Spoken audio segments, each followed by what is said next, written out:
Yan, oh. Ganda. Handid lang, be.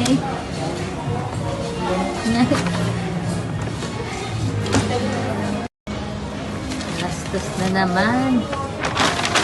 Bye-bye.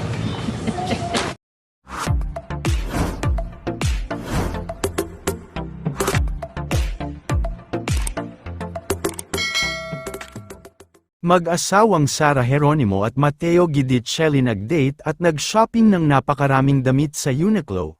Tila muli ngang nagkaroon ng quality time ang celebrity couple na sina Sara Geronimo at Mateo Guidicelli matapos silang magbahagi sa kani-kanilang social media accounts ng kanilang naging date at pagsa-shopping together. Sa Instagram story ni Sara Geronimo ay makikita ang naging ganap nila matapos nilang mamili ng napakaraming damit mula sa Uniqlo na isa sa kilalang brand ng damit na ini-endorso din nilang mag-asawa.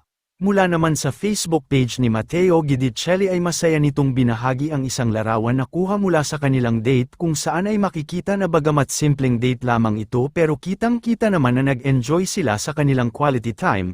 Samantala, inula naman ng napakaraming komento ang naturang post na larawan ni Mateo Guidicelli matapos tila maraming netizens ang nakapansin sa tila pagbabago ng pangangatawan ni Sara Geronimo. Sa larawan kasi ay kapansin-pansin na bagamat nakasuot ng malaking damit si Sara ay tila may nagbago nga umano sa aura nito. Marami ang nagsasabi sa naturang larawan na baka umano totoong nagbubuntis na ito. Wala pa namang inilalabas na pahayag sina Mateo at Sara Geronimo patungkol dito pero maraming fans at netizens ang patuloy na nananalangin na sana ay ito na nga ang matagal na hinihintay ng mag-asawa.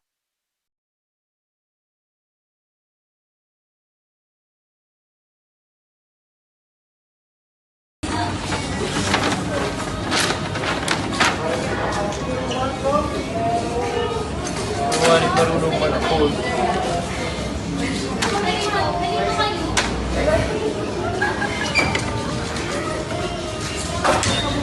Yan, oh, yan, yan. Yan, oh. Ganda. Handid lang, be.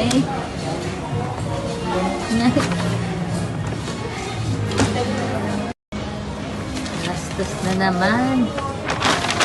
Bye-bye.